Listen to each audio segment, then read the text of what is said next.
نحمده ونصلي ونسلم على رسوله الكريم اما بعد فاعوذ بالله من الشيطان الرجيم بسم الله الرحمن الرحيم صراط الذين انعمت عليهم صدق اللہ مولانا العظیم.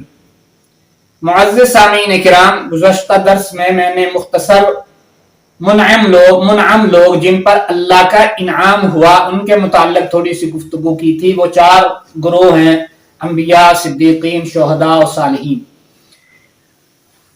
تو اللہ پاک نے بہت خوبصورت بات فرمائی. صراط الرسول اور صراط القرآن نہیں کہا،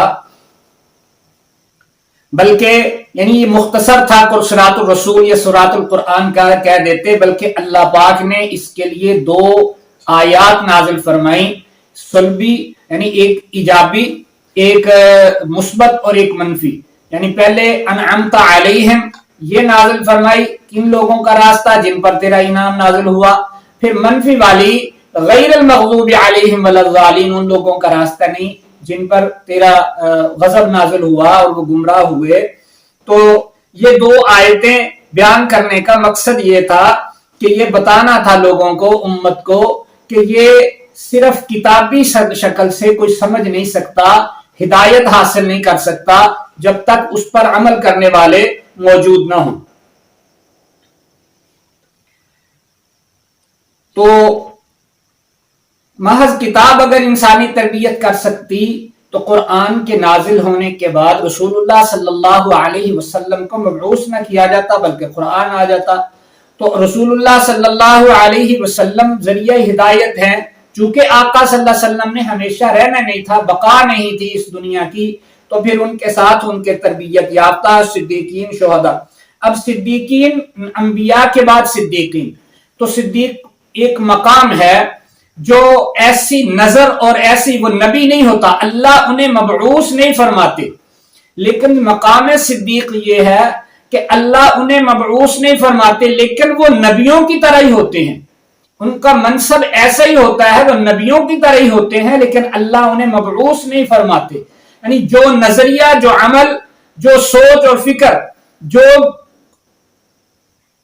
خوبیاں، جو صفات انبیاء میں ہوتی ہیں وہی صدیق میں ہوتی ہیں. چنانچہ رسول اللہ صلی اللہ علیہ وسلم کے متعلق جو قرآن میں فرمایا گیا وہی ابو بکر صدیق رضی اللہ تعالیٰ عنہ کے متعلق فرمایا گیا. رسول اللہ صلی اللہ علیہ وسلم نے خود فرمایا کہ جو اللہ نے میرے سینے پہ نازل فرمایا، میرے قلب اطہر پہ نازل فرمایا، اللہ نے جو مجھے عطا فرمایا، میں نے وہ سارا قلب صدیق پہ نچوڑ دیا.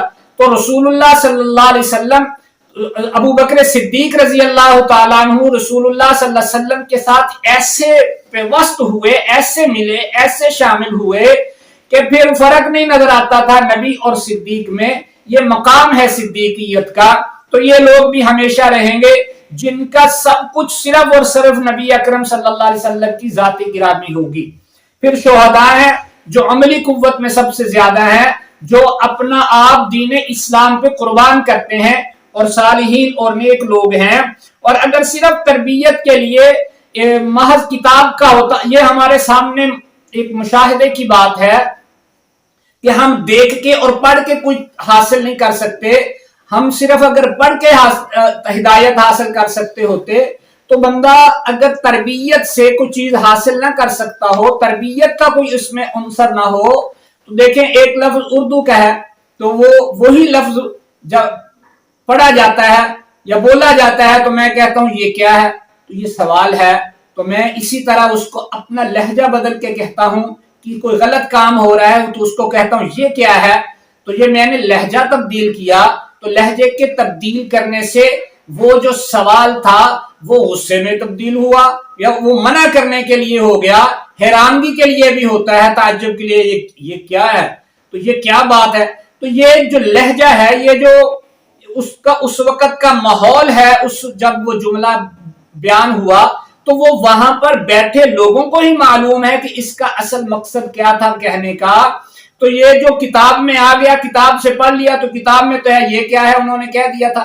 تو جب تک ہم وہاں پر موجود اشخاص، وہ ماحول، وہ چہرہ، وہ لب و لہجہ، وہ چیزیں، وہ سب کچھ ان کے پاس نہیں ہوگا تو وہ صحیح مصداق، صحیح بات کو سمجھ نہیں سکیں گے. اسی لیے صحبت پیغمبر تمام امت سے مقام فضیلت اور مرتبے کے لحاظ سے سب سے اعلیٰ ہے کہ وہ ان کو صحبت حاصل ہے کہ جو رسول اللہ صلی اللہ علیہ وسلم نے فرمایا ان کے فرمانے کا انداز، لب و لہجہ، ماحول سب ان کے پاس تھا۔ اسی طرح جو دین جس طرح ان کے پاس آیا وہ صحابہ، پھر صحابہ سے آگے جو دین آیا، رسول اللہ صلی اللہ علیہ وسلم نے خود فرمایا، مشکات شریف کی حدیث شریف ہے کہ آقا صلی اللہ علیہ وسلم نے فرمایا بنی اسرائیل کے 72 فرقے ہوئے، میری امت کے 73 فرقے ہوں گے، 72 گمراہ ہوں گے، ایک جنت میں جانے والا سیدھے راستے والا ہوگا۔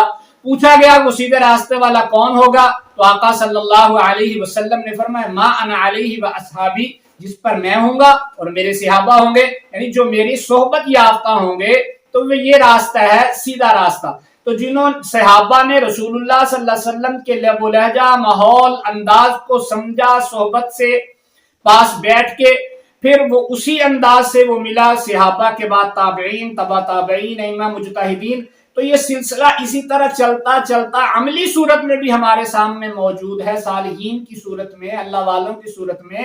تو اللہ نے ہدایت کے لیے رجال اللہ کو منتخب فرمایا ہے کہ اہل صراط مستقیم، جو حضرت شاہ اشرف علی تھانوی رحمہ اللہ تعالی علیہ نے فرمایا، تو رجال کار کے نہ ہو، اگر اللہ والے نہ ہو، صرف کتاب ہو تو انسان رہنمائی حاصل نہیں کر سکتا۔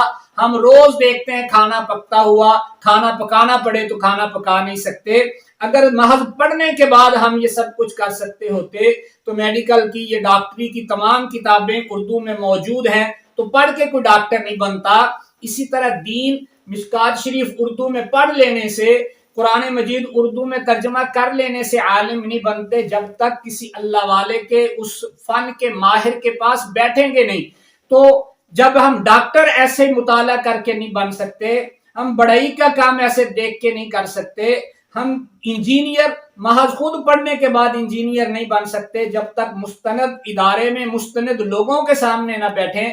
تو ہم کس طرح، یہ ہماری موجودہ زمانے کی گمراہی میں سب سے بڑی گمراہی کی جو وجہ ہے وہ یہی ہے کہ ہم نے دین کو اتنا آسان کر لیا، دین کو اتنا سستا سمجھ لیا کہ جس نے اردو میں ترجمہ پڑھا اس کو سارا کچھ آ جائے گا۔ باقی کسی چیز کے بارے میں ہم ڈاکٹری اپنے طور پہ پڑھنے والے سے دوائی نہیں لیتے، ہم انجینئر اپنے طور پر کتابیں پڑھنے والے کو عمارتیں بنانے کے لیے انجینئرنگ ٹھیکہ نہیں دیتے ہیں۔ تو دین اتنا آسان اور سستا نہیں ہے، یہ مستند لوگوں کے پاس بیٹھ کے جو دین حاصل کرتے ہیں، سیکھتے ہیں، انہی سے ہمیں سیکھنا چاہیے۔ اللہ سمجھنے عمل کی توفیق عطا فرمائے۔ وما علینا الا البلاغ۔